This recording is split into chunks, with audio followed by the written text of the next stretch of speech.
Hi everyone, welcome to the part 2 of the yesterday's lecture. अगर किसी ने part 1 नहीं देखा है तो उसका जो लिंक है आपको डिस्क्रिप्शन में मिल जाएगा। ये वीडियो सीरीज के अंदर हम लोग वीकली करंट अफेयर्स को कवर करते हैं दो पार्ट्स के अंदर। पिछले हफ्ते के जो हॉट टॉपिक्स होते हैं करंट अफेयर्स के, जिनकी बहुत ज़्यादा प्रोबेबिलिटी होती है एग्जाम में आने के लिए, उनको हम दो पार्ट्स में कवर करते हैं। This is the second part. My name is Rohit गर्चा, this is Abhimanyu IAS, which has more than 25 years of experience in this particular field and has given out more than 2200 positive selections since 1999. Let's begin the lecture, and for complete course watch till the end of the video, जहां पे मैं आपको detail में बताऊंगा कि what the master course of current affairs 2024 is all about. Right now, sit attentively, try to understand each and everything. Let's begin.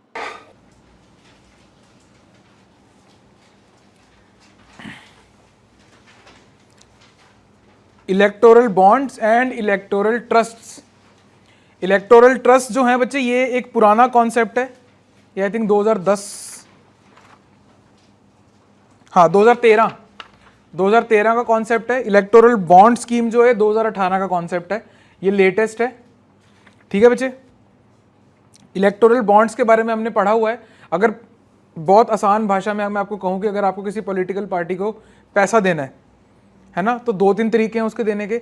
एक तो यही है कि अगर आपकी कंपनी है और आपकी प्रीसीडिंग ईयर के अंदर 7.5% पिछले 3 साल आपका प्रॉफिट आ रहा है, तो आप एक ट्रस्ट ही खोल दोगे, राइट। एक सेपरेट एंटिटी आपने खोल दी है, ट्रस्ट का 95% पैसा आप उनको दे सकते हैं। 5% तक की लिमिट है कि आप एडमिनिस्ट्रेटिव खर्चे के लिए ट्रस्ट का 5% पैसा आप ट्रस्ट में यूज कर सकते हो, राइट। एक तरीका ये है। दूसरा तरीका ये है कि आप SBI की ऑथराइज ब्रांच में जाओगे, वहाँ से उनका इलेक्टोरल बॉन्ड का डॉक्यूमेंट खरीद लोगे, जो कि आपकी इसमें देखिए बच्चे, पेज नंबर 4 पे फीचर्स में, जो कि आपकी 1000, 10,000, 1 लाख, 10 लाख और 1 करोड़ इतने की डिनोमिनेशन के हैं। आपने पर्ची खरीद ली, वो वाली आपने सर्टिफिकेट खरीद लिया, जाके अपनी मनपसंद पॉलिटिकल पार्टी को दे दो, ठीक है। और वो जो उनका ऑथराइज बैंक अकाउंट होगा वो वहाँ पे देंगे और पैसा उनके पास में आ जाएगा इंटरेस्ट फ्री। जितना आपने दिया एग्जैक्टली उतना उनको मिल जाएगा। ठीक है, समझ में आ गया। इलेक्टोरल बॉन्ड्स ये हैं। अब इस केस के अंदर प्रॉब्लम दिख रही है आपको?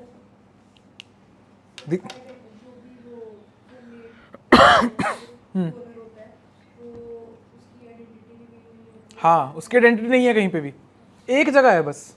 किस जगह? हाँ, SBI में। परफेक्ट, खरीदते हुए।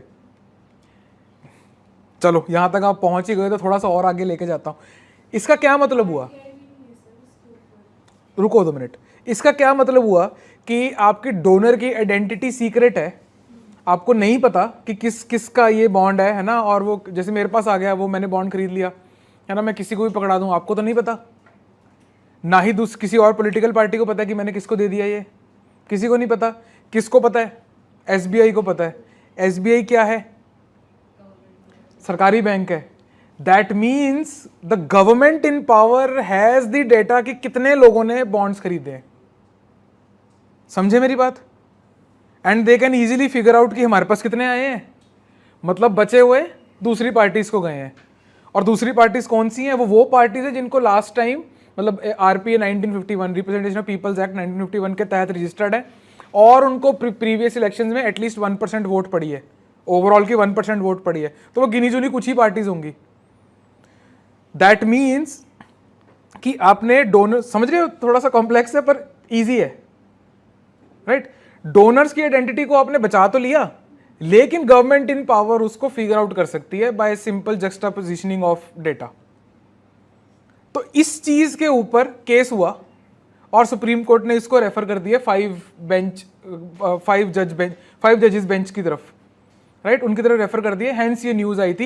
हेंस इलेक्टोरल बॉन्ड्स, और इलेक्टोरल बॉन्ड्स के ऊपर है वैसे ये, लेकिन इलेक्टोरल ट्रस्ट मुझे लगता था कि शायद आपको पता नहीं होगा, तो मैंने वो भी इस टॉपिक के अंदर डाल दिया है, राइट। ठीक है जी, चलिए आगे। समझ में आई पूरी प्रॉब्लम क्या है?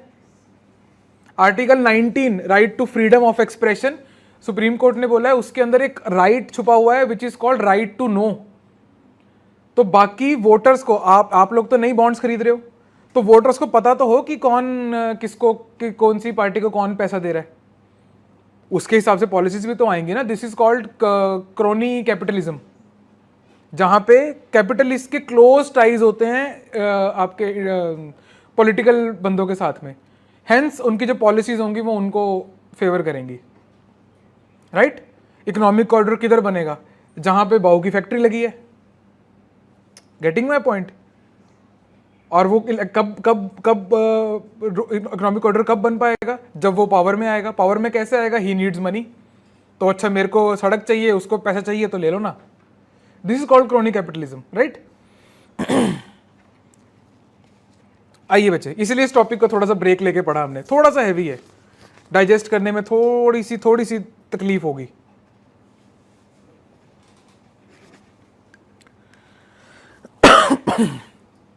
आइए बच्चे, प्री पॉइंट ऑफ व्यू से करते हैं इसको. मोस्टली मेंस में ना थोड़ा सा ऐसा पॉसिबल है कि यूपीएससी इसको शायद साइड स्टेप करे.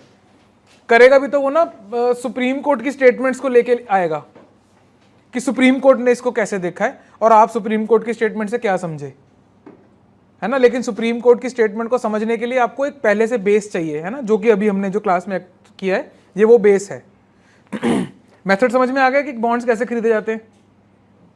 प्री में क्या सवाल आएगा कि कौन ऑथराइज्ड है, कितने डिनोमिनेशन का है, कितने दिन के लिए वैलिड है, कितने % इंटरेस्ट है. ये प्री में ये सब पूछा जाएगा आपसे. मेंस में फिर एक स्टेप फर्दर लेके जाया जाएगा. आइए बच्चे, डॉक्यूमेंट में आइए बच्चे. was introduced in 2017 by the way of finance bill and it was implemented in 2018.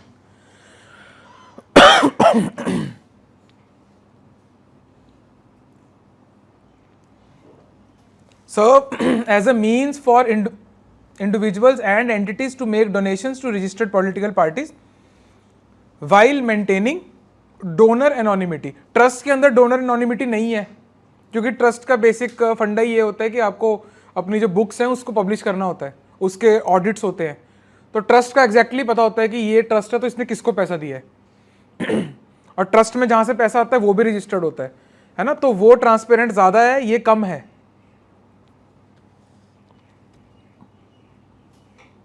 Next features में देखिए बच्चे, डिनोमिनेशन हमने देख लिए. Payable to bearer on demand and interest free.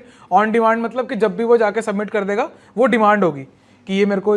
DDs नहीं बनाते थे हम डिमांड ड्राफ्ट पहले फीस भरने के लिए? हाँ सेम ही है, सेम तो नहीं, सिमिलर है. On demand and interest free, purchase by Indian citizens और एंटिटीज एस्टैब्लिश्ड इन इंडिया. समझ रहे हो क्या क्या मतलब है इस बात का? कि कहने का मतलब इंडिविजुअली या फिर जॉइंटली भी खरीदा जा सकता है या फिर एज अ ग्रुप भी खरीद सकते हो आप, कि हमारी कंपनी ने ये खरीदा है और उसको दिया है. बच्चे यहां पे ना वैलिडिटी लिख लीजिए साइड पे अब.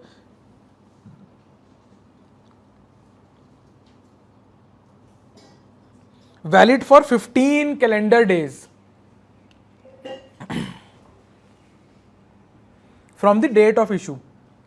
15 दिन के अंदर अंदर उनको वहां पे सबमिट कराना है.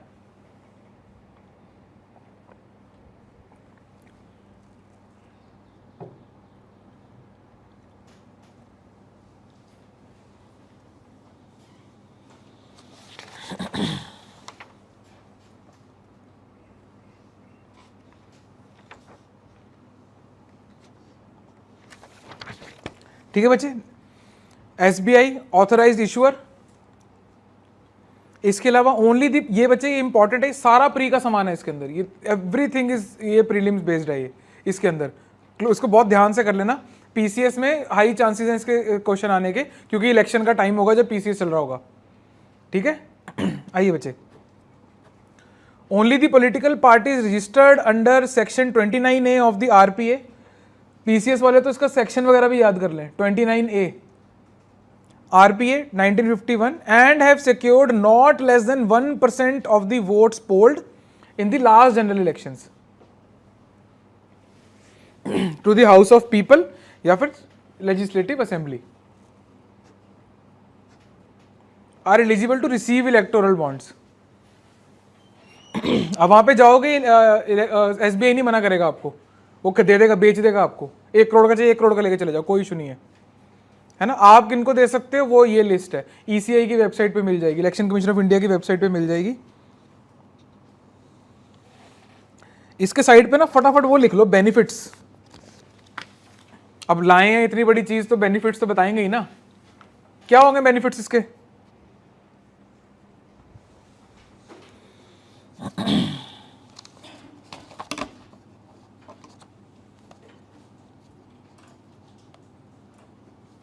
Number 1, enhance transparency in political funding.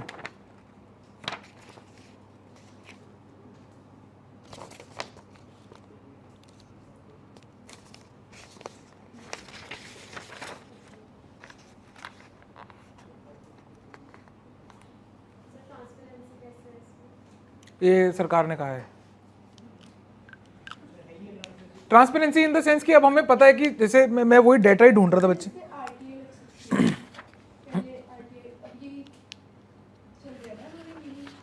Supreme court में केस है बच्चे अभी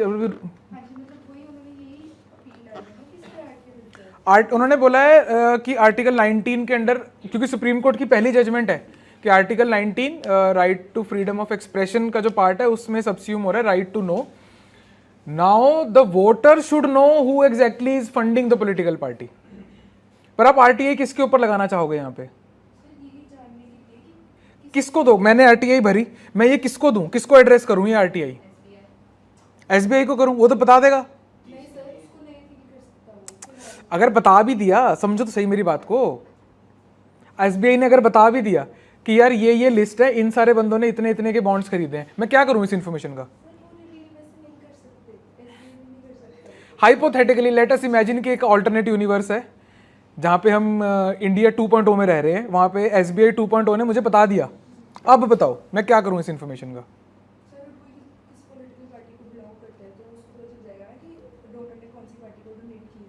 कैसे पता लगेगा वो, आप एसबीआई हो, मैंने आपसे वो खरीदा, बॉन्ड खरीदा, मैंने फाड़ के फेंक दिया साइड पे, आपको नहीं बताया, आपको पता लग गया कि मैंने खरीदा है, क्या आप क्या इससे जज कर पाओगे। यू विल नेवर नो कि मैंने किसको दिया है। आरटीआई किसको एड्रेस करना चाह रहे हो, वो मेरा सवाल है।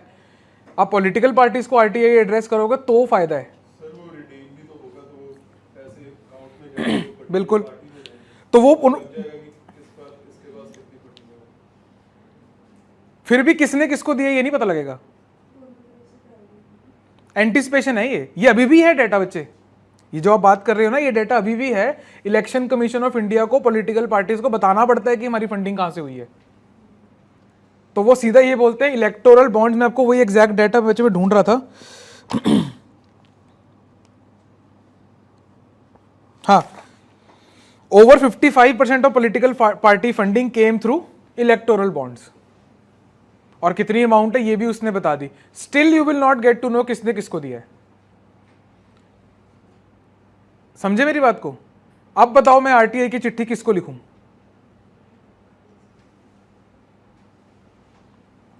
जो आप जानना चाह रहे हो वो सिर्फ एक ही शख्स बता सकता है, वो है पार्टी का आपका अकाउंटेंट,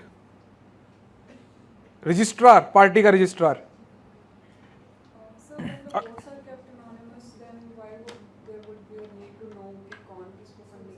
ओ, ये तो आपने बहुत बड़ा इशू उठा दिया।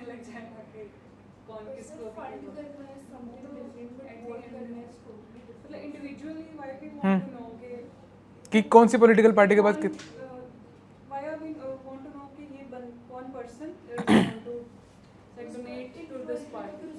ओ बच्चे उस तरफ को मत जाओ, बहुत गलत जा रहे हो, बहुत गलत जा रहे हो, बहुत गलत जा रहे हो। बचो बचो थोड़ा सा इस पे।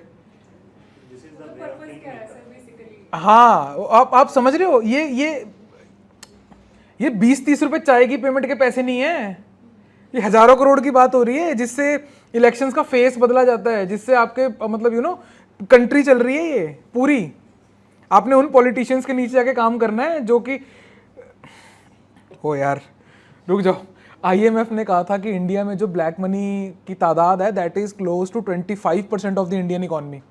फिर हमने करी डिमोनेटाइजेशन और लगभग 99% वापस आ गया ज्यादा यूज से, है ना। Black money is the money which is unaccounted money. तो तो मेरा जो हराम का पैसा होगा, ब्लैक मनी है ना, मैंने अपने वेस्टेड इंटरेस्ट को करने के लिए उसको बॉन्ड्स में कन्वर्ट किया और एक अपने बंदे को बोल दिया कि मैं तेरे को 30 करोड़ रुपए दे रहा हूं, लेकिन ये काम करवा दियो। इसलिए मुझे पता होना चाहिए कि भाई इसको पैसा कौन दे रहा है, ताकि डिसीजंस थोड़े से ट्रांसपेरेंट हो। मनी का फ्लो जितना ज्यादा बच्चे ट्रांसपेरेंट होगा उतना ज्यादा सही रहता है। Money should always be transparent. नहीं यकीन आ रहा इस पॉइंट के ऊपर, घर का एग्जाम्पल ले लो, दोस्तों के बीच का एग्जाम्पल ले लो। वो वाली फ्रेंडशिप सबसे ज्यादा चलती है आपकी जहां पे आपका मनी का मैटर सबसे ज्यादा सॉर्टेड होता है। आप किसी ट्रिप पे जा रहे हो, पहले पैसा पूल हो गया जी, इसी में से खर्चा होगा, एक्स्ट्रा होगा इसी में डलेगा, ये राजी पूरे उसका बिल स्प्लिट वाइज वगैरह में आप डाल लेते हो। क्यों करते हो वो?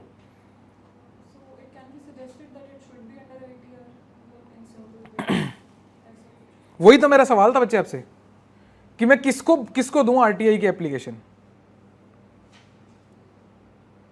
इलेक्शन कमीशन ऑफ इंडिया का अगर कोई नाम देता तो मैं बोलता कि हाँ अच्छा ऑप्शन है। ईसीआई से पूछा जा सकता है कि आप मेंटेन करो जी डेटाबेस।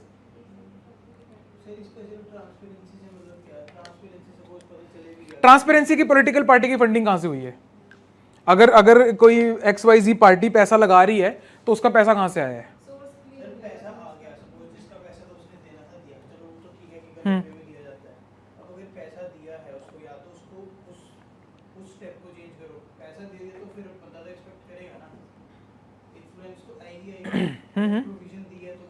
तो तभी तो हमने ट्रांसपेरेंसी में बात करी है। पैसा देने को तो गलत कहा ही नहीं एक भी बार। हाँ हाँ, तो आप थोड़ा सा संभल के करोगे ना अगर कोई गलत काम करना है तो।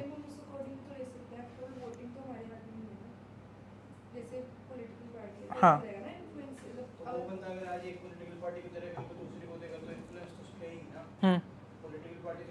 स्टिल आपके ऊपर एक चेक लग गया ना अब। इवन अगर आप फॉर एग्जांपल मान लो कैपिटलिस्ट हो, लेट अस अज्यूम आप लोग कैपिटलिस्ट हो, आपको भी तो पब्लिक से काम है, आपको भी तो बिजनेस पब्लिक बेस्ड है।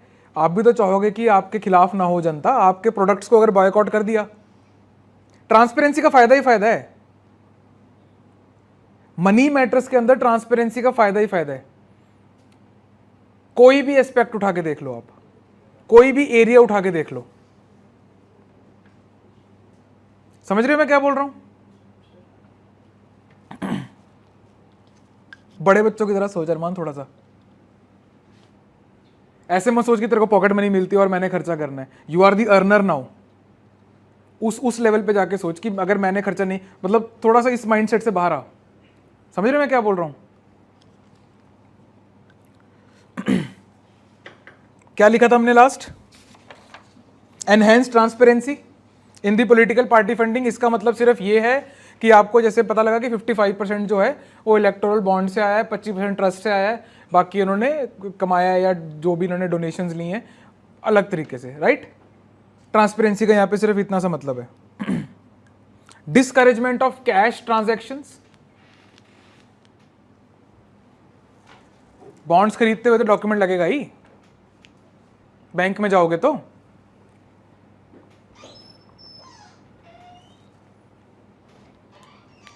Preservation of donor anonymity.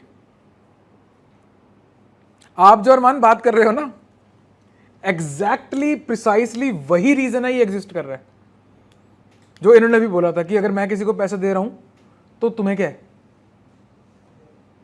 Exact, तो इसीलिए तो है स्कीम। यही है मुद्दा, आप लोगों ने बिल्कुल सही आइडेंटिफाई किया है उस तरफ से। तो क्योंकि इसके ऊपर केस हो गया और अब इसको बेसिक लेवल पे देखा जाएगा, वील सी। मेरे को ऐसा लगता है कि लेट्स वेट फॉर 3 months मोर, तो उसके बाद में कुछ नया इसमें देखने को मिलेगा, चेंजेस। अभी के लिए ये पूरा समझ लो कि क्या हो रहा है, कंफ्यूज नहीं होना। यहीं पे बच्चे साथ में ना चैलेंजेस लिख लो। Challenges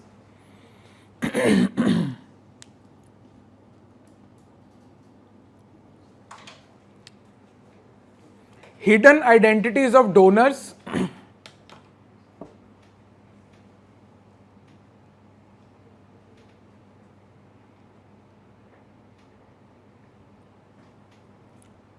may compromise the right to know.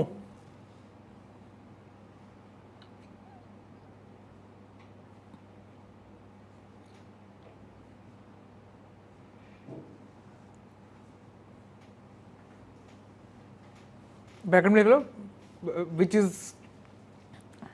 Which is a part of freedom of expression under article 19, supreme court ने बोला है।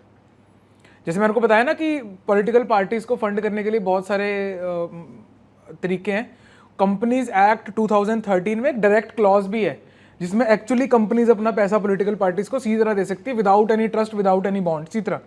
बस उसमें कंडीशन ये है कि 7.5% प्रॉफिट होना चाहिए एटलीस्ट पिछले प्रीसीडिंग 3 ईयर्स के अंदर। समझना इस बात को कॉम्प्लेक्स है।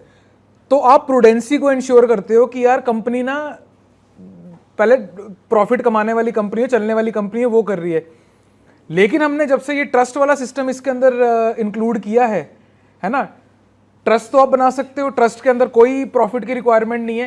Hence the political funding comes from the shell companies, कि रैंडमली ऐसी कंपनी खुली, शेल कंपनी बनाई, शेल कंपनी के थ्रू ट्रस्ट बना और ट्रस्ट ने सारा पैसा जो है 95% उसको दे दिया और कंपनी थोड़े टाइम बाद उन्होंने कर दी बंद। और वहाँ उन्होंने दिखा दिया कि ईटी से मिला है, इलेक्टोरल ट्रस्ट से मिला है पैसा। Getting my point? Companies act 2013 में ऑलरेडी पॉलिटिकल डोनेशन का क्लॉज है। लिख लो बच्चे इसको भी, चैलेंजेस में ही लिख लो। एज पर कंपनीज एक्ट 2013, अरमान समझ में आ रहा है क्या बोल रहा हूं मैं? ये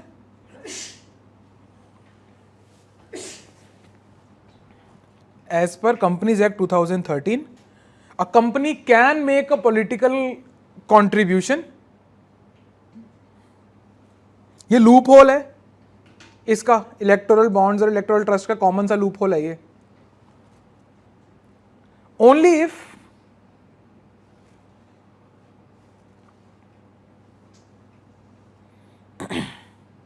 net average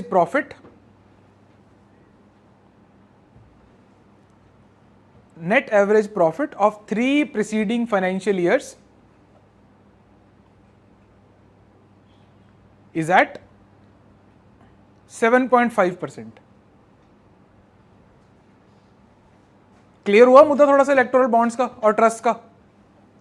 पॉलिटिकल फंडिंग कैसे हो रही है इंडिया में, ये समझ में आया। इसके अलावा एक और स्टडी है जो कि बताती है कि मैक्सिमम डोनर्स कौन है पॉलिटिकल पार्टीज के, that is real estate bye the वे, है ना। Real estate is the top donor of political parties. और ये ईडी के थ्रू और इसके थ्रू ना सबसे पहली जो नकेल कसी गई थी वो इधर ही कसी गई थी, रियल एस्टेट के ऊपर सबसे पहली। और आपकी जो लोकल पॉलिटिकल पार्टीज थी, छोटी पार्टीज जो होती हैं लोकल एरिया की, उनकी फंडिंग चोक हो जाती है इससे। Hence we need electoral bonds, इस टाइप की चीज, anonymous funding. Getting my point? कारण है इन सब चीजों का, थोड़ा सा कॉम्प्लेक्स इशू है, इतना आसान नहीं है ये। ऐसी नहीं है कि इसके ओपोजिशन में पार्टीज आ नहीं रही हैं, बट क्योंकि वो लोकल पार्टीज हैं, छोटी पार्टीज हैं, वो उसमें नहीं आएंगी आपके क्राइटेरिया में। RPA 1951, 1% votes in the previous general elections. चकरा गया, सर चकरा गया थोड़ा सा, समझ में आया क्या हो रहा है? अब डिपेंड करता है सवाल क्या पूछा गया है। बात घूमी हुई है सारी, हमारी समझ में लेट ही आएगी क्योंकि काम ही इसका कंफ्यूज करना है। Getting my point?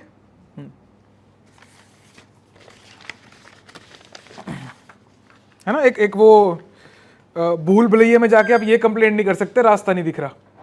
It is meant to be made that way.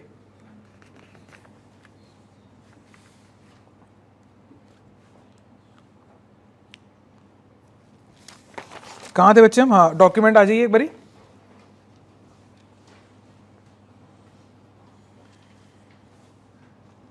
Government एक मतलब सिंपल लेटर के थ्रू एसबीआई से पूछ सकता है। The government in power with a simple letter can ask SBI की बॉन्ड्स किसने खरीदे हैं, जरा लिस्ट भेज दो, share the data. SBI has to share the data. तो गवर्नमेंट इन पावर के पास में हमेशा डेटा रहेगा।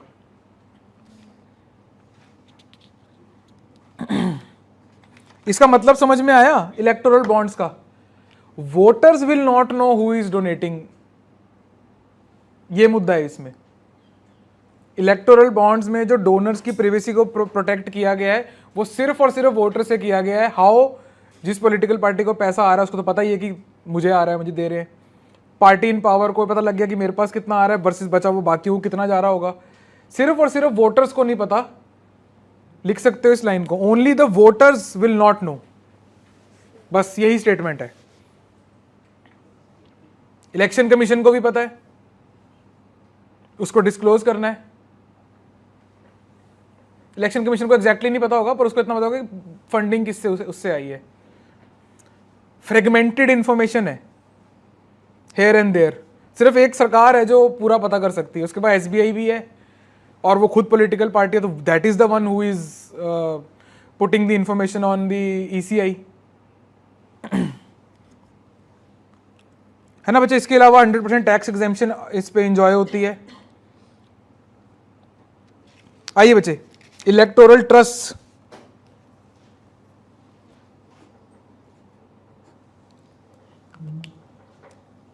यहां पे बच्चे आप लिख लीजिए, the scheme was notified by CBDT,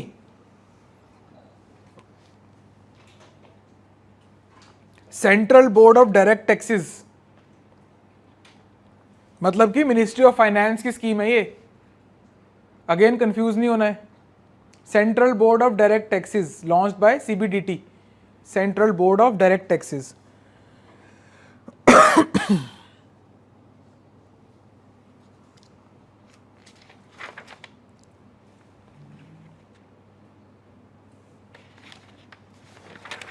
only the companies registered under section 25, next लिखिए बच्चे, only the companies registered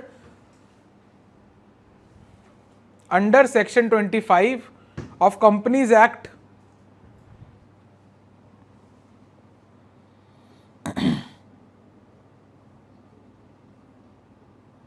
are eligible for electoral trust.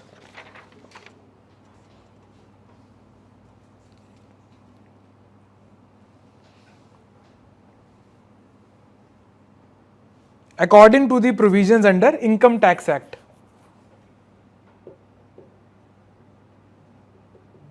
बस यही इसमें थोड़ी सी हटके चीज़ है बच्चे कि ये आपका central board of direct taxes इनके अंडर है ये, अंडर द प्रोविजन, क्या लिखा है हमने, under income tax act 1961 and income tax rules 1962।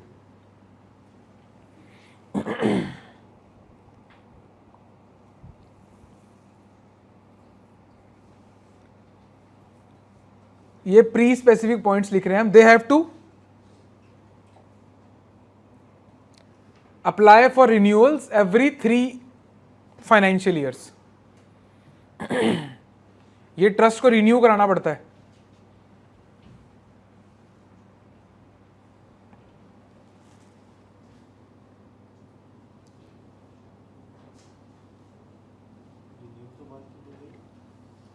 Every 3 financial years, हर 3 साल में ट्रस्ट रिन्यू कराना पड़ेगा। और इसके अलावा ये बच्चे, ये भी इंपॉर्टेंट है, trust are permitted to set aside maximum 5%. Trusts are permitted to set aside maximum of 5% for administrative expenses. Trust चलाना भी तो है, वहां पे भी अकाउंटेंट पैसे लेता है, फाइल करने होते हैं आपको, रिटर्न्स फाइल करनी है, तो 5% आप रख सकते हो। इसका क्या मतलब हुआ, that 95%, minimum of 95% has to be donated to a political party. ठीक है, ये मतलब है इस बात का।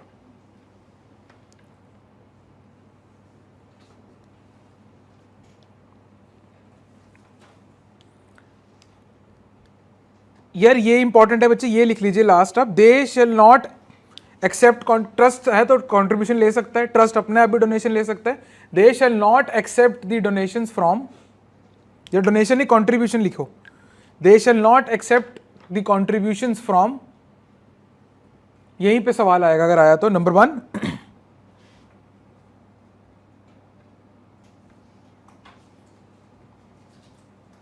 Not a citizen of India, अगर इंडिविजुअल है,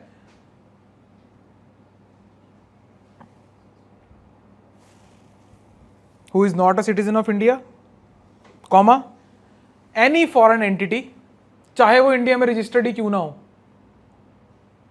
इनकॉर्पोरेटेड इन इंडिया हो तब भी, any foreign entity, last is any other electoral trust,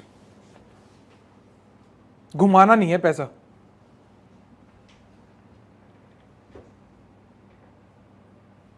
जैसे वो होता है ना कि आप अपने दोस्त से सुबह 5,000 रुपये ले लो, शाम को उसको 5,000 वापस कर दो, तो आप कह सकते हो कि हमने आपस में 10,000 का ट्रांजैक्शन करी है आज। वो नहीं करना है ना, हमारा लाखों का लेन देन है, सुबह लाख रुपए पापा से ले लिए, शाम को वापस कर दिया, वो नहीं, एक दूसरे से नहीं लेना। साइड पे ना बस छोटी सी हेडिंग डाल लो, लेट्स स्पेंड 1 more minute, एक जो थोड़े बहुत इंपॉर्टेंट डेटाज हैं आपको प्री में मेंस में काम आएंगे जो।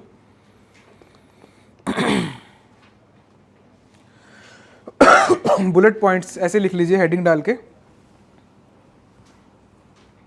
EB provides privacy to donors,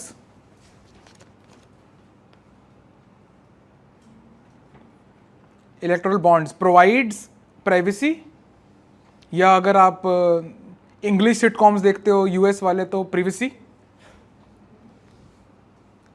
provide privacy to donors.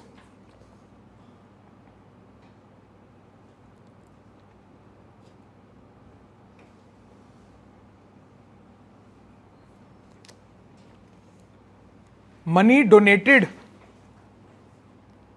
Through electoral, money donated through EBs was more than 5 times money donated through ETs.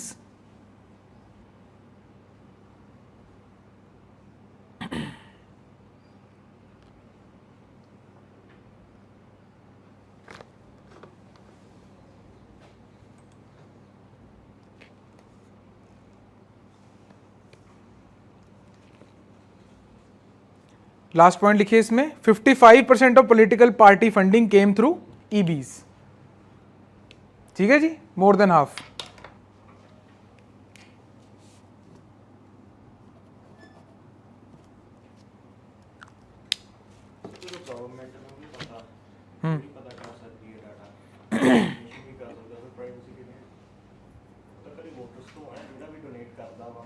हाँ, डोनर को उसमें मतलब प्राइवेसी का मतलब बच्चे यहाँ पे ये हुआ, अगर बहुत आसान भाषा में कहें, जो आपका डॉक्यूमेंट है ना 1,000 वाला या 10,000 वाला, उस पर नाम नहीं है आपका।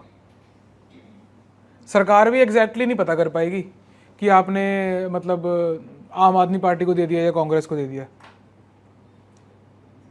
समझ रहे मैं क्या बोल रहा हूँ? हाँ, उसको इतना पता मेरे को नहीं आया, खरीदा तो है इसने, मेरे पास नहीं आया, तो मतलब इन दोनों में से किसी के पास गया होगा। हाँ, उस मामले में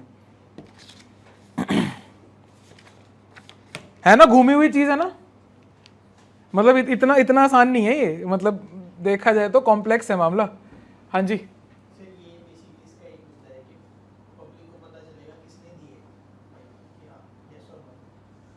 वो ऐसे मत फंसा यार। यस, दोबारा बताना क्या, कैसे पब्लिक को कैसे?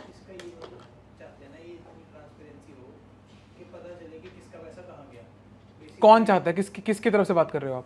जो अब केस है सुप्रीम हाँ कोर्ट हाँ में, हाँ वो हाँ अभी जो कंटेंशन, कोड ऑफ कंटेंशन है ना, कि अब वोटर को पता चले कि किसका पैसा कहाँ है। हाँ, ये इन्फॉर्मेशन आम होनी चाहिए। और फिर अच्छा, फिर क्या पता चलेगा? अब सपोज अभी हमें पता है कि कौन किसकी तरफ किसकी कैबिनेट सपोज, देन व्हाट? अरे यार, सारी इन्फॉर्मेशन के ऊपर तुमने एक साथ में सवाल खड़ा कर दिया कि हमें कुछ भी क्यों ही पता है, मतलब किसकी कितनी सैलरी।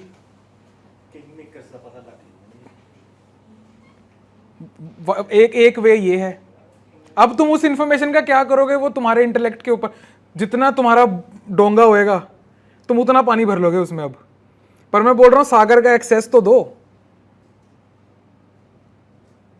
तुम्हारे पास कप होएगा, कप में भर के आ जाना, किसी के पास चम्मच होएगा वो चम्मच में आ जाएगा।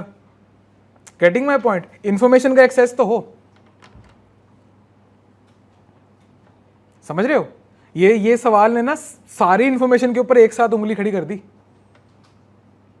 कि हम क्यों पूछ रहे हैं कि आप सरकार ने कौन सा कॉन्ट्रैक्ट कितने में बेचा? Why are we asking then? RTI at first place exist क्यों कर रहा है?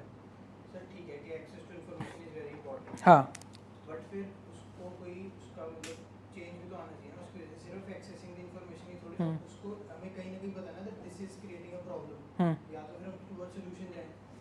हमने एक चीज हो गया, ठीक है, वेरी वेल एक्सेप्टेड कि हाँ इन्फॉर्मेशन, एक्सेस टू इन्फॉर्मेशन ही नहीं है, वो हाँ, बहुत इंपॉर्टेंट है, राइट, तो ये इंश्योर कर देगा। हाँ, उसके बाद का क्या, मतलब वो तो कहीं ना कहीं इनडायरेक्टली अभी भी पता है ना, नो डाउट मासेस को नहीं पता, बट वैसे तो एक आइडिया है कि क्या होता है।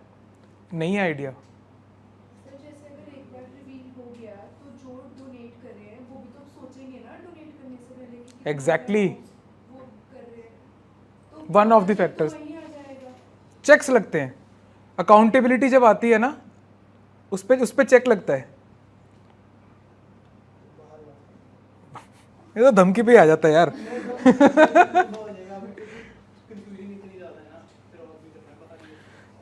एक काम करो, अभी जो दिमाग में जितने थॉट्स चल रहे हैं ना, इमेजिन कि तुमने टेबल पे रख दिए, उस टेबल पे जोर से हाथ मार दो, टेबल खाली कर दो एक बार। Now just pick it up the thoughts जो तुमने एक्चुअली रेलिवेंट है इस टॉपिक के लिए, कि तुम क्या पूछना चाह रहे हो एक्चुअल में। बहुत सारी चीज़ें एक साथ पूछ रहे हो तुम। मैं आपको ये बोल रहा हूँ, सबसे पहले तो बेसिक प्रिंसिपल उठाओ ढूंढ के, कि जो इन्फॉर्मेशन है, जो अकाउंटेबिलिटी है, जो ट्रांसपेरेंसी है, वो एक अच्छी चीज़ है या बुरी चीज़ है? चलो अच्छी चीज़ है। एसेंशियल है या नहीं है? ऑक्सीजन भी अच्छी चीज़ है, पर एसेंशियल भी है ना? विराट कोहली की सेंचुरी भी अच्छी चीज़ है, एसेंशियल तो नहीं है। तो ये अच्छी चीज़ है या एसेंशियल भी है? पहले मुझे ये बताओ। इंफॉर्मेशन, तुम वहां पे कंफ्यूज्ड हो कोर लेवल पे, कि तुम्हें ना अच्छी तो लग रही है, एसेंशियल नहीं लग रही। बस फिर आराम से कर ले यार, कोई बात नहीं। ठीक है बच्चे, चले आगे।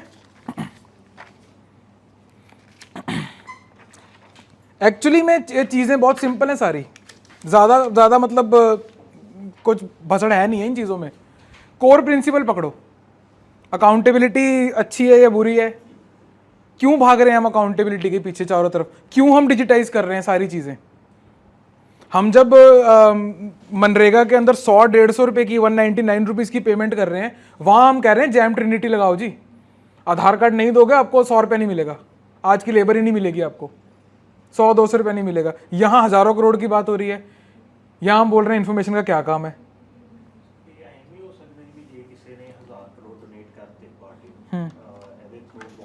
हाँ,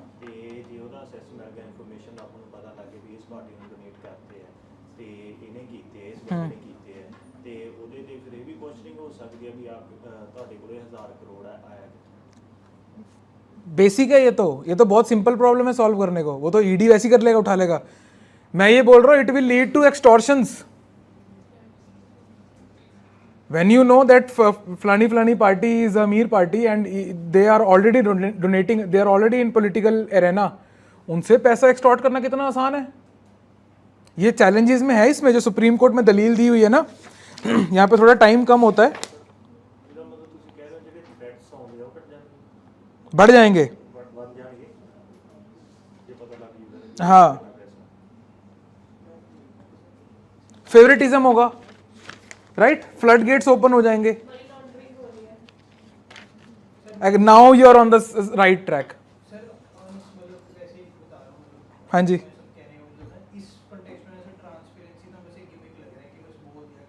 hence the supreme court case. अब पहुंचा अरमान, नाइस, वेलकम। ये है जो आपने वर्ड यूज किया ना, मेरे माइक में कैच हो जाएगा, तो जब आपने वर्ड यूज किया ना, ये वही है।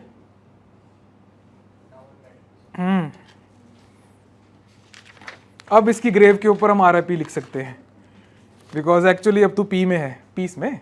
हाँ, डोनर के हाथ में नहीं होना चाहिए। ऐसा तो मैं भी नहीं चाहूंगा मेरी इनकम टैक्स को पता लगे।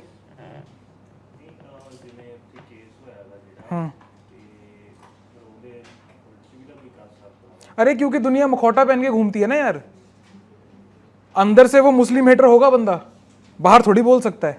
क्या तरीका होएगा उसका? फिर अंदर से तो बंदा एक पर्टिकुलर कम्युनिटी को हेट करने वाला निकल आएगा। अब उस एंगल पे ही जा रहे हो ना कि वो क्यों चाह रहा है कि मेरी आइडेंटिटी दबी रहे। हाँ, वो कह रहा है कि किसी को, मेरे पड़ोसी को ना पता लगे कि यार मैं ना इस फलानी फलानी पार्टी का बंदा हूँ। ये वजहें हैं उसकी। बहुत टेंजिबल सी चीज है ये सारी, आपके चारों तरफ ऑल द टाइम हो रही है। आ जाओ बच्चे, नेक्स्ट पे आ जाओ। ये भी इलेक्शन कमीशन का ही है, फटाफट करते हैं इसको। बाकी टॉपिक्स एक्चुअली बहुत छोटे छोटे हैं, अब ज्यादा कुछ बचा नहीं है, यही 3-4 मेन थे। जो हमने पहले सुविधा और ये वाले पोर्टल्स वगैरह की बात करी थी, उन्हीं का, जैसे पोकेमॉन में होता था ना विकसित रूप, अपग्रेडेड वर्जन, तो ये उसका विकसित रूप है एनकोर। तो सवाल ऐसे ही आएगा कि एनकोर आप कौन सी एजेंसी ने निकाला, अगर बेसिक सवाल आएगा बच्चे।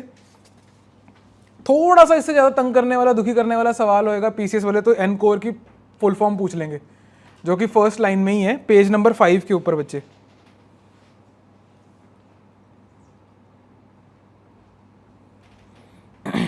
पर्पस देखिए इसका, Encore offers a seamless platform for returning officers.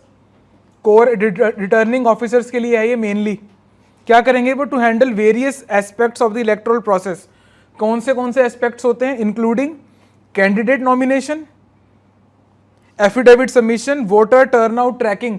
और वोटर टर्नआउट ट्रैकिंग ऐसे भी नहीं कि मतलब कि कितनी हुई थी टोटल, एग्जैक्टली भी किस समय पे पीक आया, फेज 1 में ज़्यादा थी, फेज 2 में ज़्यादा थी, फेज 3 में ज़्यादा थी, फर्स्ट हाफ में ज़्यादा आ रही है, सेकंड हाफ में ज़्यादा आ रही है। तो ये आपको प्रॉपर एक ग्राफ बना के दे देगा कि किस समय पे ज़्यादा पीक होती है वोटर्स की, है ना। तो आप लंच टाइम आगे पीछे कर दोगे ना फिर उस हिसाब से, मतलब एन नंबर इन्फॉर्मेशन का फ़ायदा, एफिशिएंट हो जाएगा मामला। बताया अरमान, तो लंच पे एग्री कर गया, इतनी बड़ी हजारों करोड़ की बात करी थी। आइए बच्चे, voter turnout tracking, counting, results management and data administration. मतलब कि वोट डलने से लेके काउंटिंग वाउंटिंग सब इसमें इंक्लूडेड है। क्यों मैं इस पे स्ट्रेस दे रहा हूँ कि वहाँ पे कंफ्यूज मत हो जाना कि यार ईवीएम्स होती हैं काउंटिंग में, ये कैसे काम में आएगा। नहीं, ये इसमें ये भी काम में आएगा, ये इंटरफेस भी काम में आएगा, इंटीग्रेटेड सिस्टम है ये। Second is encore counting application, scrutiny application, online nomination affidavit portal, candidate affidavit portal, encore nodal apps. ये देख लेना कि इन सबका एग्जैक्टली मतलब क्या है, हालांकि जो नाम है वही इसका मतलब भी है।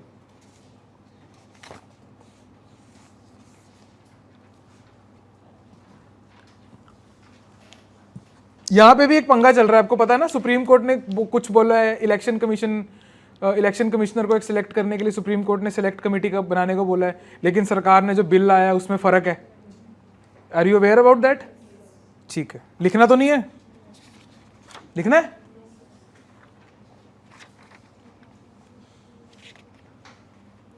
ठीक है, सुप्रीम कोर्ट ने बोला है बच्चे, उन्होंने बोला है कि आपका prime minister, leader of opposition and chief justice of India, इन 3 को मिलकर सिलेक्ट कमेटी में डालना है, जो कि आपका इलेक्शन कमिश्नर चुनेगा।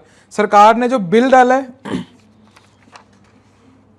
बिल का, हाँ, prime minister, union cabinet minister, leader of opposition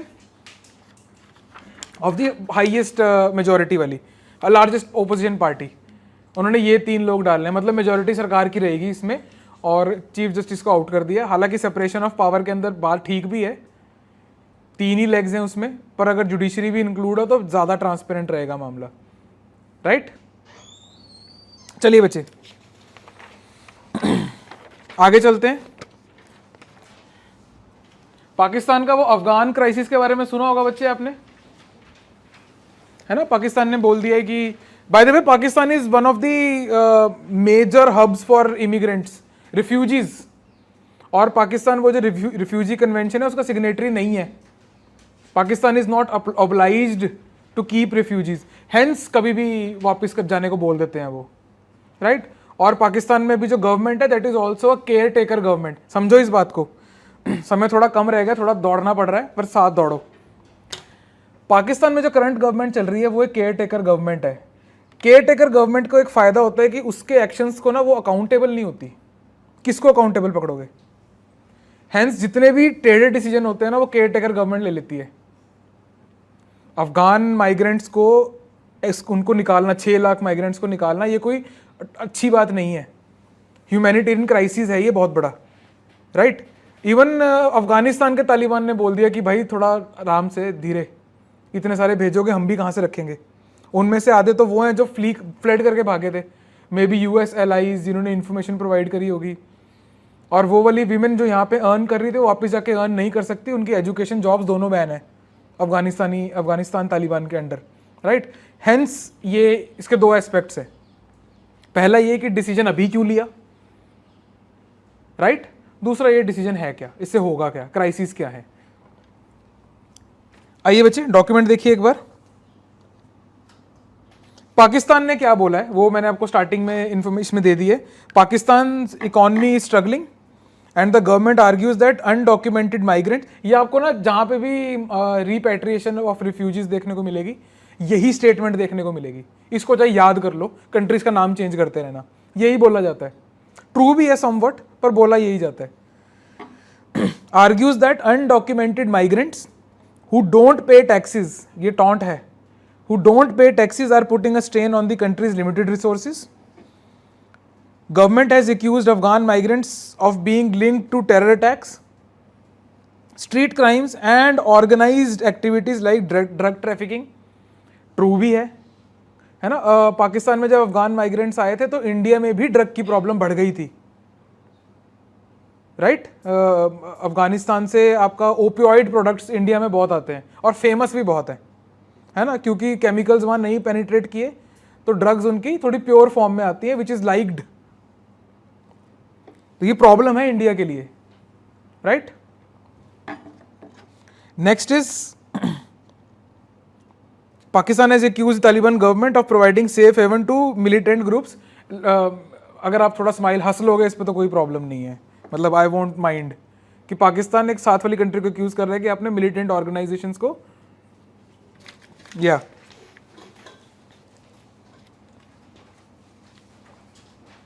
और 1970s से ही ये जो इन्फ्लक्स है माइग्रेंट्स का अफगानिस्तान से, सोवियत वॉर से, तब से चलता आ रहा है, right. And by the way these people are called the Pashtun people. Let's write something about it. Pashtun people, ये अफगानिस्तान का लार्ज, लिख लीजिए, चलो 5 मिनट स्पेंड करेंगे इसके ऊपर, ठीक है, फटाफट लिखेंगे।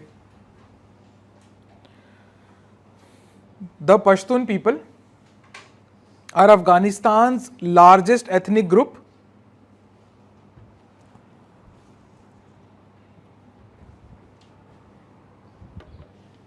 And Pakistan second largest ethnicity.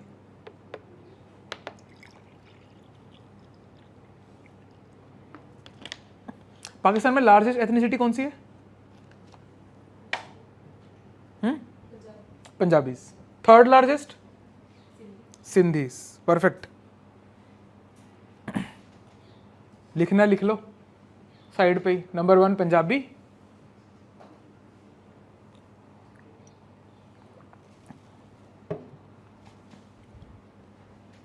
%39 लोग पंजाबी हैं पाकिस्तान में।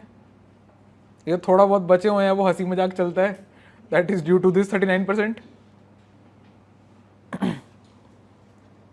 Third is Sindhis 15%।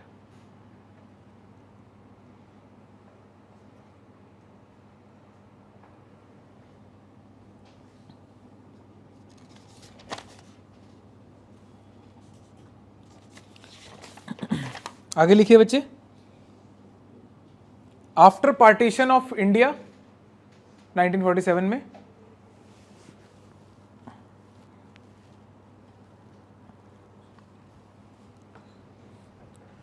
Pashtuns called for Pashtunistan,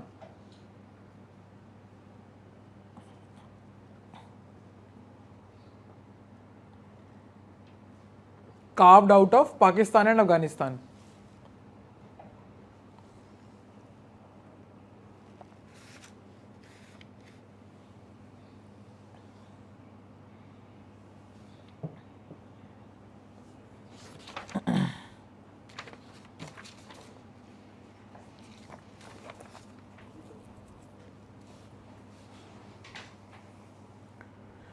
एक बारी ये भी लिख लें वाई नाउ, ये थोड़ा आपको बाकी चीज़ों को समझने में हेल्प करेगा कि पाकिस्तान ने अभी क्यों लिया है decision,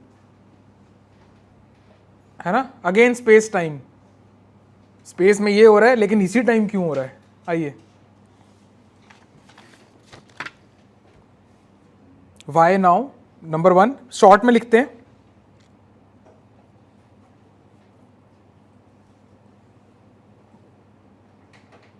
Pakistan is currently under caretaker government.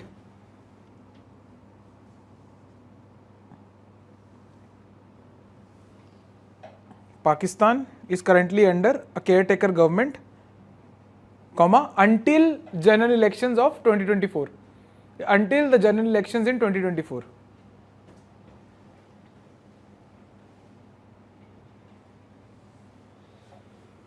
इसी का सब पॉइंट बनेगा। इससे क्या मतलब है, government is shielded, government is shielded from potential political and electoral consequences. Golden time है टेढ़े मेढ़े डिसीजन लेने के लिए। Potential political and electoral consequences.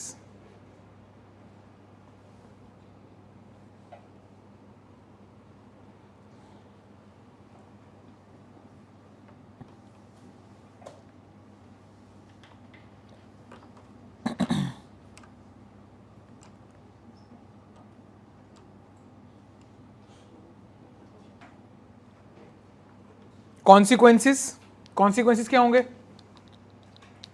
कैसे डिवाइड करोगे कॉन्सिक्वेंसेस को,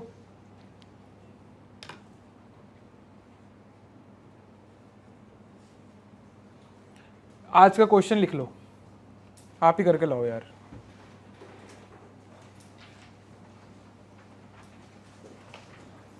discuss the consequences, discuss the consequences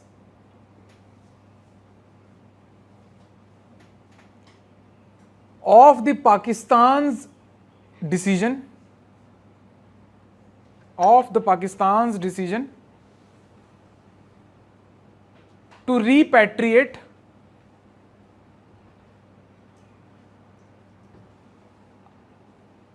Afghan refugees, Afghan refugees. Seemingly simple, आसान है क्वेश्चन, आसानी है ये, ज़्यादा नहीं है इसमें कुछ। ये इसमें आपकी राइटिंग मतलब थोड़ा सा लैंग्वेज स्किल्स टेस्ट होंगी ज़्यादा, और ये जो टेम्पलेट आप लोग बनाओगे ना, ये कहीं पे भी रिफ्यूजी क्राइसिस होगा उसका आपका परमानेंट आंसर तैयार होने वाला है। मेहनत करके लिखना, ठीक है जी। जितनी मेहनत मोमोज की अच्छी रेडी ढूंढने में लगाते हो ना, उतनी थोड़ा एफर्ट डालना है इसके अंदर, सोचना।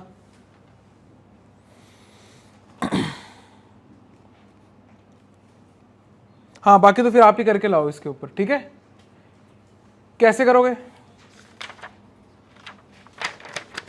अच्छा नहीं बताना, सीक्रेट है, ठीक है। अफगानिस्तान का बोल बॉर्डर एरियाज लिख लो फटाफट। अफगान बॉर्डर, एक काम करो ऐसे ही बना लो अफगानिस्तान ना, और कंट्रीज ऐसे मैप वाइज लिख लेना था, वो नॉर्थ ईस्ट साउथ पूछ ले तो पता हो हमें। इसके साउथ और ईस्ट के अंदर पाकिस्तान है,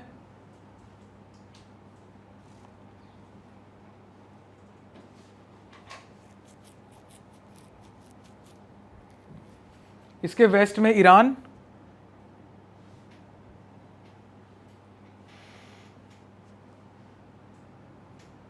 और इसके नॉर्दर्न बॉर्डर के अंदर 3 CARs है, सेंट्रल एशियन रिपब्लिक्स। और इसी में ऐसी लाइन में लिखना आप तुर्कमेनिस्तान, उज्बेकिस्तान एंड तजिकिस्तान। ना बच्चे किर्गिस्तान नहीं है।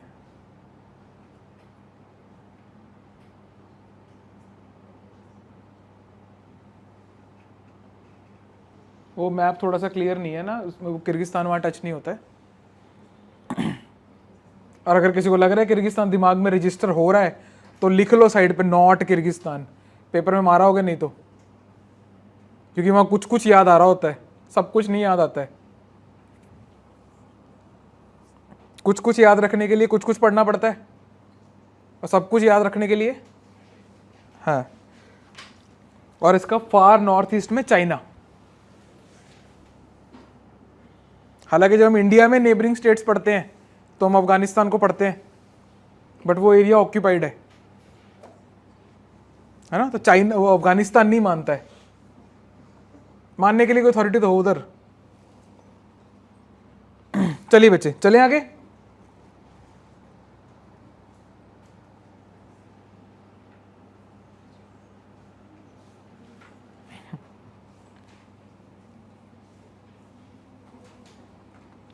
एक प्रोजेक्ट लॉन्च हुआ है प्रोजेक्ट कुशा के नाम से, राइट, विच इज एक सैम सिस्टम है, ये surface to air missile system, right, और it is expected to be ready by 2028-29, है ना। और why it is written as desi S-400 is because ये उसी से इंस्पायर होके उसी के लाइंस के ऊपर बन रहा है। एंड S-400 कौन सी कंट्री से आया था? रशिया।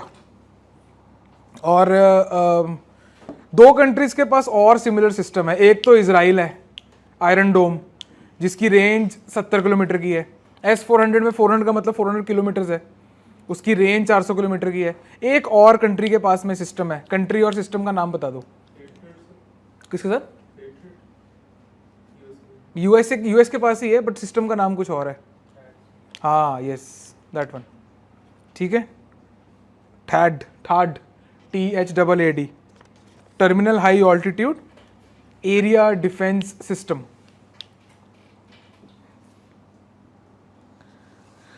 बच्चे एक बारी प्रोजेक्ट कुशा में लिखते हैं, रुको आप पहले इसमें आइए।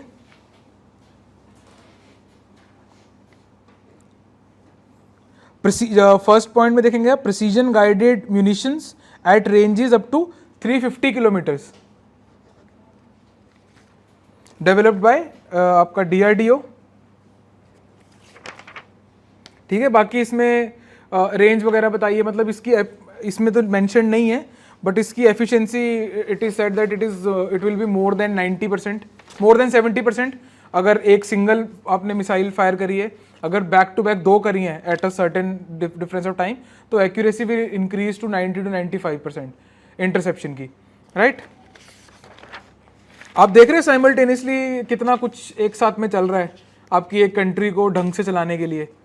ये सारी चीजें सॉवरेनिटी, ताकि आप इलेक्टोरल बॉन्ड्स के ऊपर फ्रीली चर्चा कर सको विदाउट द थ्रेट कि कोई मिसाइल गिर जाएगी आके, उसके लिए भी require such system, right.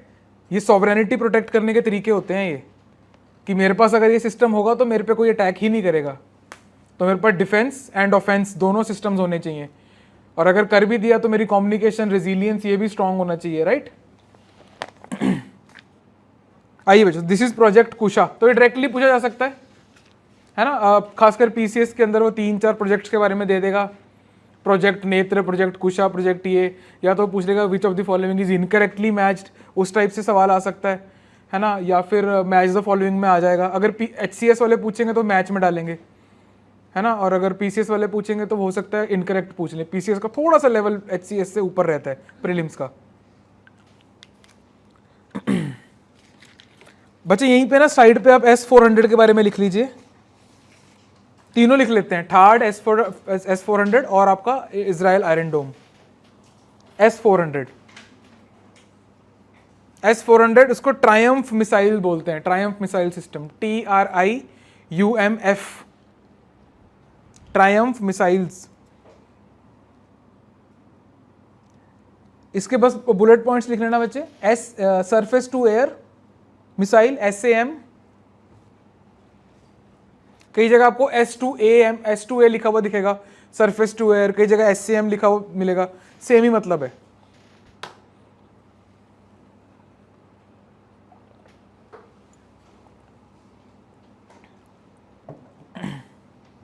Developed by Russia,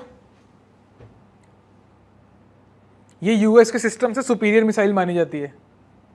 developed by Russia, range 400, altitude, maximum altitude 30 kilometres, range 400 kilometres.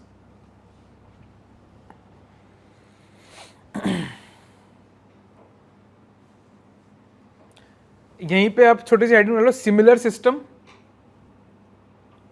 इसी के नीचे similar system, third, THAAD Capitals में,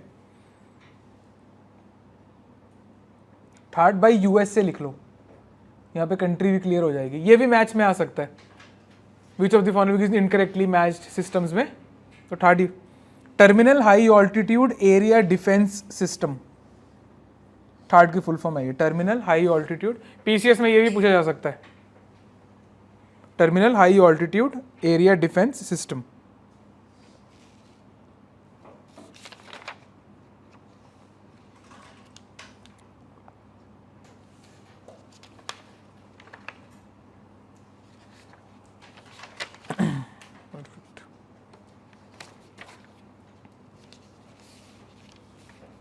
चल ठीक है बच्चे, चलें आगे। अच्छा, इजराइल का आयरन डोम,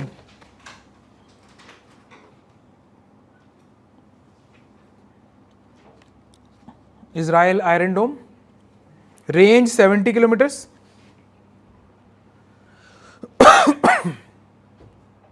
रेंज 70,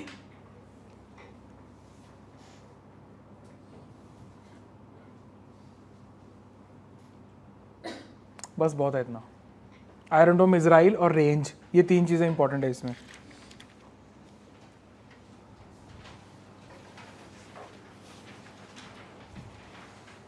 ये रिपोर्ट हमने लास्ट ईयर भी डिस्कस करी थी, ग्लोबल टीबी रिपोर्ट, और हमने टीबी एलिमिनेशन के ऊपर भी बात करी थी, राइट। और सवाल जो था वो एनीमिया के ऊपर आ गया था, राइट। आपको खुद से पढ़ने को कहा गया था एनीमिया, तो जिसने अटेम्प्ट दिया होगा और पढ़ लिया होगा तो उसका फ़ायदा था उसमें। एक एक दो दो मार्क्स, मतलब फाइट लास्ट के 5-7 मार्क्स के लिए होती है ना, बाकी सारे सेम मार्क्स पे हर कोई पहुंच ही जाता है। आप सबका अभी राइट नाउ टेस्ट लिया जाए तो आप बहुत ही सिमिलर सा स्कोर करोगे, बहुत ही सिमिलर।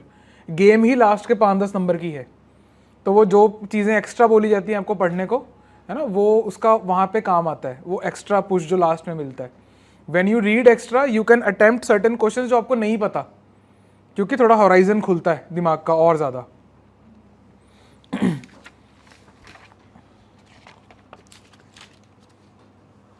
बच्चे इसमें अगर आप डॉक्यूमेंट देखेंगे,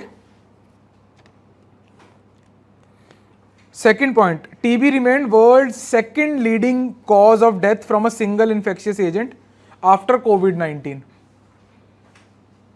मतलब इससे पहले ही लार्जेस्ट था, टॉप पे था ये टीबी, अभी भी प्रॉब्लम है ये। इसके अलावा द फोर्थ पॉइंट आप देखेंगे, India, Indonesia and Philippines collectively accounted for a large share, more than 60% of global TB reductions in the number of people newly diagnosed in TB. Most of the patients भी आपको जो है यहीं मिलेंगे TB के। Tropical disease है क्योंकि थोड़ी सी है। नेक्स्ट पेज पे आप आएंगे, इंडिया का जो बर्डन है of all TB cases it is 27%, लगभग 1/3 केस इंडिया में मिलेंगे आपको, followed by Indonesia and China. ये डेटा पॉइंट है, इसको एज इट इज याद कर लेना। पीसीएस वगैरह वाले रैंकिंग पूछ लेते होते हैं। एक ना बच्चे साइड पे आप वो बना लीजिए टॉपिक, टाइप्स ऑफ टीबी। ये ना आप स्टैटिक में हम थोड़ा मिस कर जाते हैं, बस ये लास्ट टॉपिक है, उसके बाद में जो बचे हुए टॉपिक्स हैं उनमें कुछ ज़्यादा दम है नहीं, वो इसीलिए रखे थे कि आपको आप पढ़ सको बाद में। हिंट है वो कि वर्ल्ड किस तरफ को जा रहा है। Types of TB, number 1 active TB,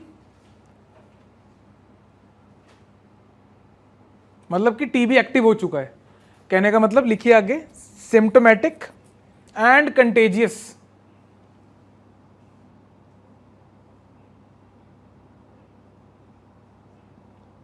semicolon, bacteria rapidly multiply and invades different organs. Semicolon डाल के लिख लीजिए आगे, bacteria rapidly multiply and invades different organs of body. Second is miliary TB, MILIARY. ये आपका टीबी वाला काम भी सॉर्ट करा रहा हूं आज मैं, आ सकता है इस पे सवाल प्री में, यूपीएससी आईएएस की बात कर रहा हूं मैं. Miliary TB, rare form of active disease, rare form of active disease, comma bacteria enters blood stream. अगर बैक्टीरिया ब्लड स्ट्रीम में एंटर कर जाए बच्चे तो उसको बोलते हैं miliary TB.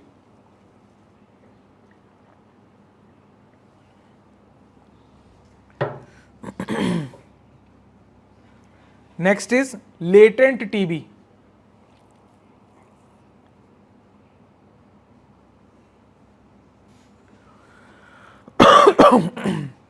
Bacteria is inactive,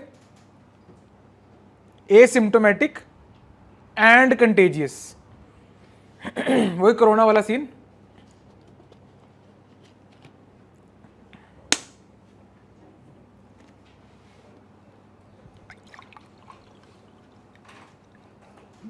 next is MDR TB.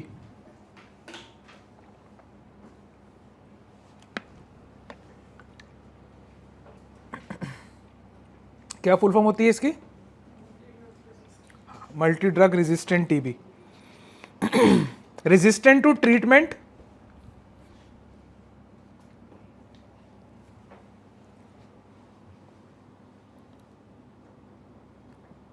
To the to TWO, two the two, दूसरे वाला टू TWO है, two the two of the first line anti TB drugs. जैसे first line drugs, second line drugs, third line drugs TB में ऐसे होती है. तो पहली लाइन ड्रग्स के ऊपर जो रेजिस्टेंट है, to of the first line anti TB drugs या मेडिकेशंस कौन कौन सी हैं वो लिख लीजिए ब्रैकेट में.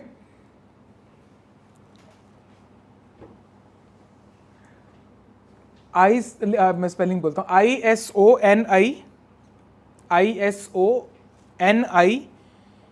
ISONIAZID,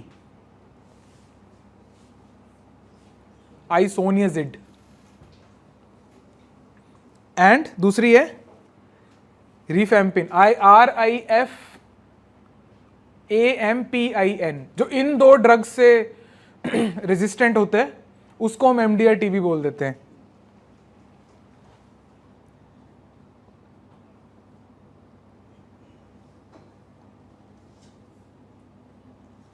Next is XDR, extensively drug resistant TB.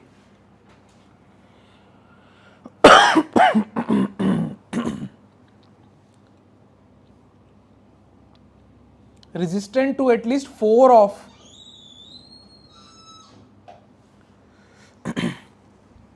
resistant to at least 4 of core anti-TB drugs.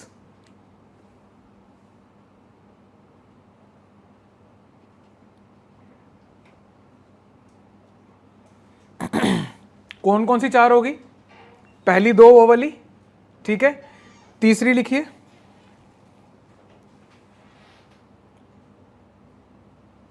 Fluoroquinolone, FLUORO,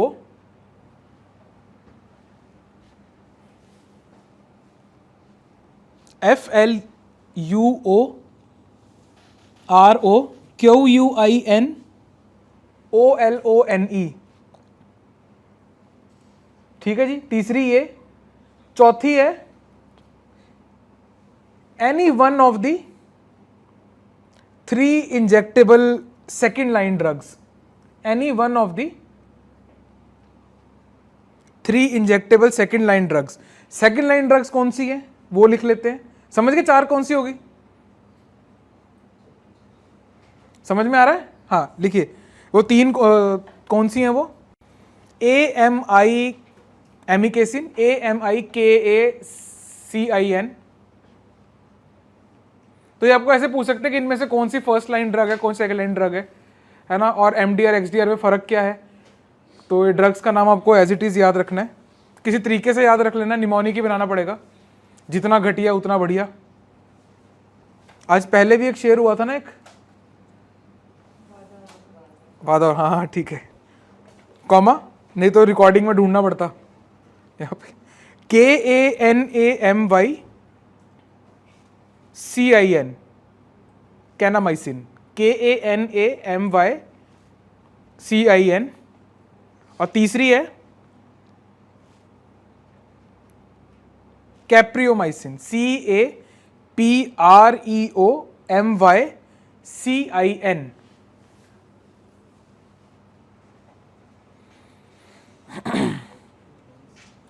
तो इन 4 ड्रग्स, एक इनमें से, 2 पहले वाली और एक जो मैंने आपको अलग से लिखवाई है, इन 4 ड्रग्स के अगर रेजिस्टेंस है तो इसको हम बोलते हैं XDR TB, right. Causal agent कौन है टीबी का? हाँ नाइस, लिख लो, TB causal agent mycobacterium tuberculosis. ये तो याद कर लो।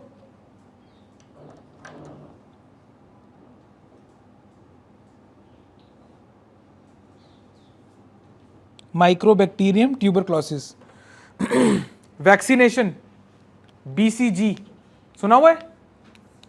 BCG वैक्सीन, हाँ इसकी होती है वो वैक्सीनेशन BCG।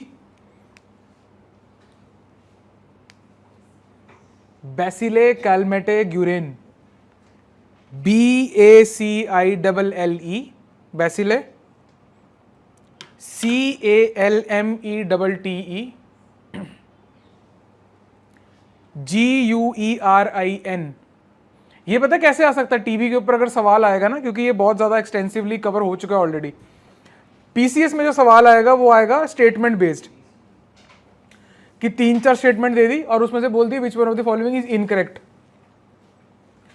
या 5 स्टेटमेंट्स दे दी और स्टेट बना दिया नीचे कि कितनी स्टेटमेंट्स ऊपर वाले में से सही हैं। तो वो जो चीज घुमाएगा ना वो इसी टाइप में घुमाएगा। या फॉर एग्जांपल पोलियो पे सवाल आ गया तो पोलियो की वैक्सीन को BCG वैक्सीन बता देगा वो, है ना। तो आपने याद रखना है कि बी का मतलब यहाँ पे बैसिले है, और हमारा बैसिलस एक टाइप ऑफ बैक्टीरिया होता है, शेप ऑफ बैक्टीरिया बोली जाती है, राइट। तो थोड़ा सा ध्यान में रखना है वहाँ पे।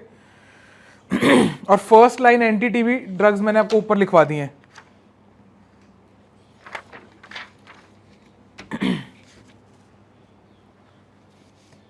इसके अलावा जो नेक्स्ट टॉपिक है बच्चे, टॉपिक नंबर 10, इसमें एक नेटवर्क है जिसको ऑन्कोसर्काइसिस, ये एक डिजीज है जिसको रिवर ब्लाइंडनेस कहा जाता है, ऑन्कोसर्काइसिस, ठीक है बच्चे।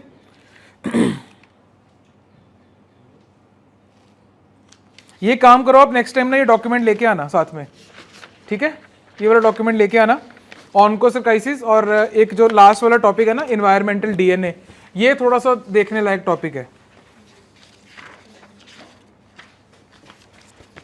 ठीक है बच्चे। Thank you so much. और आंसर्स आप तसल्ली से लिखना।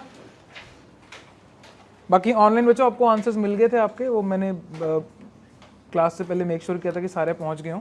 आई थिंक आपके पास कल तक सारे आ गए होंगे, right. So keep on writing. थोड़ा वर्ड लिमिट का ध्यान रखना शुरू कर दो, आप लोगों के आंसर्स ठीक आने लग गए हैं, है ना। थोड़ा वर्ड लिमिट की इज्जत करो अब, ठीक है बच्चे। All right, thank you so much. So that is all about today's lecture. I hope कि आज जो हमने पढ़ा है इसमें से आपके प्रीलिम्स और मेंस में कुछ रेलिवेंस के साथ सवाल आ जाएं। अगर सवाल आ गया इसमें से, you will definitely be having an edge over a major population of India who is preparing for the same examination right now. Let me tell you about the Current Affairs Master Course 2024. इस course के अंदर आपको basically 3 चीजें मिलती हैं जिसके through आपका जो करंट अफेयर्स है वो पूरी तरह सॉर्टेड हो जाएगा for your pre, mains as well as your interview. Number 1, you get weekly lectures जो कि ऑफलाइन या फिर ऑनलाइन फॉर्मेट में लाइव आपको मिलेगा।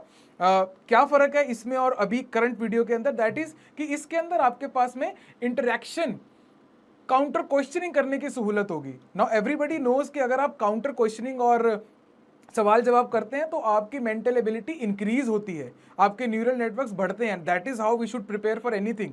Next, you get weekly PDFs। जो टॉपिक्स यहाँ पे कवर नहीं होते हैं लेक्चर्स के अंदर, उसको वीकली पीडीएफ के फॉर्मेट के अंदर आपके डैशबोर्ड के अंदर प्रोवाइड किया जाता है, राइट, ताकि आपका कुछ भी पार्ट जो है वो मिस ना हो, इसके बाहर आपको जाने की जरूरत ही नहीं है। Last, you get weekly test, जो भी हमने पढ़ा है उसको हम कंसोलिडेट करेंगे वीकली एक टेस्ट देके, right.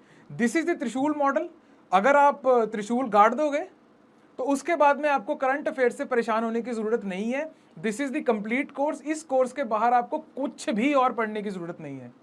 Link is in the description, go check it out and subscribe to the channel, ताकि आपके पास ये जो लेक्चर्स हैं ये आपको रेगुलरली आपको मिलते रहे, कुछ भी चीज आपकी मिस ना हो।